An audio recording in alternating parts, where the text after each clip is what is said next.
I grew up in a quiet neighborhood where the houses sat unusually close together. My bedroom was on the second floor, facing the backyard. When I was 17, my parents left town for a weekend. The first night was uneventful. The second night changed everything. Around 2:30 a.m., I woke up to someone whispering my name. At first, I thought it was part of a dream. Then I heard it again. "Michael." The voice sounded soft and distant. I sat up in bed. "Will." A few moments later, "Me exam. My the no balcony. No tree branches. Nothing." Yet the voice sounded like it was right outside the glass. "I-T." The security light illuminated the grass. No person. I agree. T3. Slow taps. From tap. Tap. Ta. Every muscle in my body locked up. I stared at the glass from across the room. No one was there. T. This time it sounded almost amused. "Come closer." I grabbed my phone and called my older brother. He answered immediately. As I explained what was happening, he suddenly interrupted me. "Water." "What?" "Why is someone talking in the background?" The line went silent. I wasn't speaking. Knew. But both of us could hear breathing coming through my phone. The whisper spoke again. My name, very slowly. My brother hung up and immediately called the police. They arrived 15 minutes later. Officers searched the property. Nothing. No footprints. No ladder. No signs of trespassing. I thought that would be the end of it, until one officer asked me a strange question. "Has this happened before?" I said no. He looked uncomfortable. Then he told me a woman living 3 streets away had reported the exact same thing the previous month. A voice calling her name from a second-story window. No explanation. I never heard it again. But sometimes, late at night, I still wonder what would have happened if I had walked all the way to the glass. In 2018, I worked night deliveries in rural Nevada. One route took me through miles of empty highway. At around 3 a.m., I stopped at an old gas station that had been abandoned for years. I knew it was abandoned because every window was boarded up. The pumps had been removed. Nobody had operated it in over a decade. I pulled into the parking lot to check a tire. That's when I noticed a light. Inside the building, a dim yellow glow. I figured someone was squatting there. As I looked closer, I saw a man standing behind the counter, perfectly still, watching me.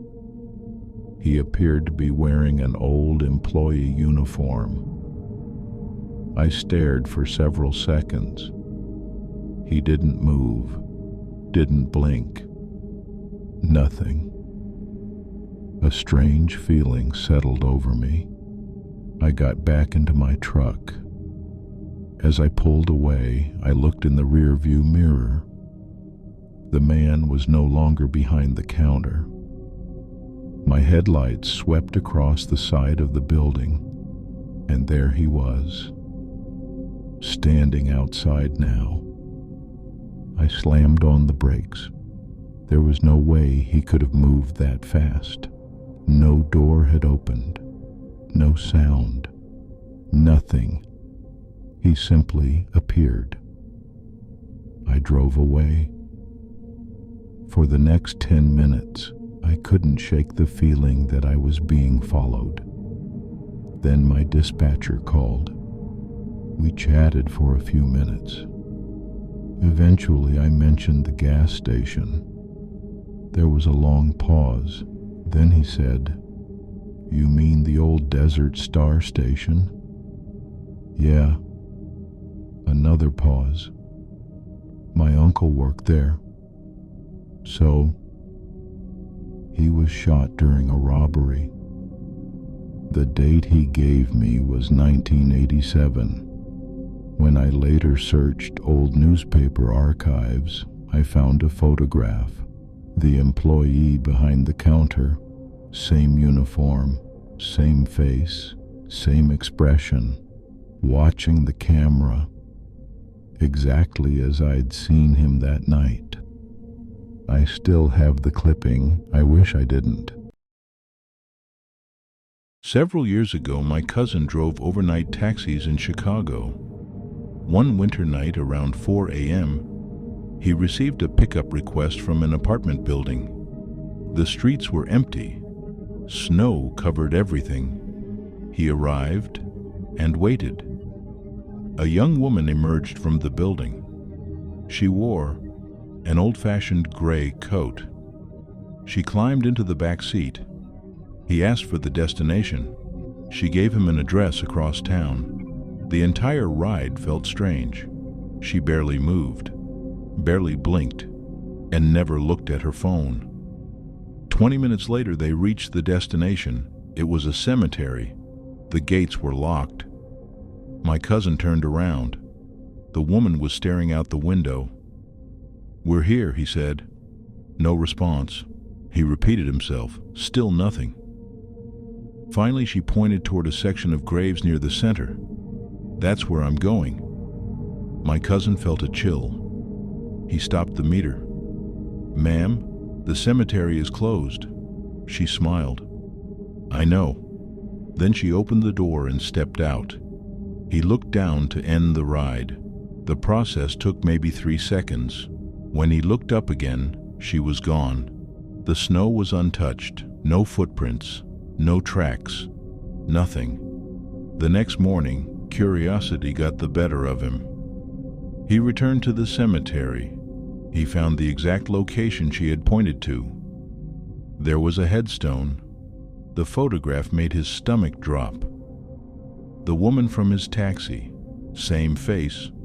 Same gray coat. The inscription showed she had died in 1998. More than 20 years earlier. My cousin quit night shifts a few months later. He says it wasn't because of that encounter, but whenever someone asks about the strangest passenger he ever had, he tells this story. Then he changes the subject. Immediately,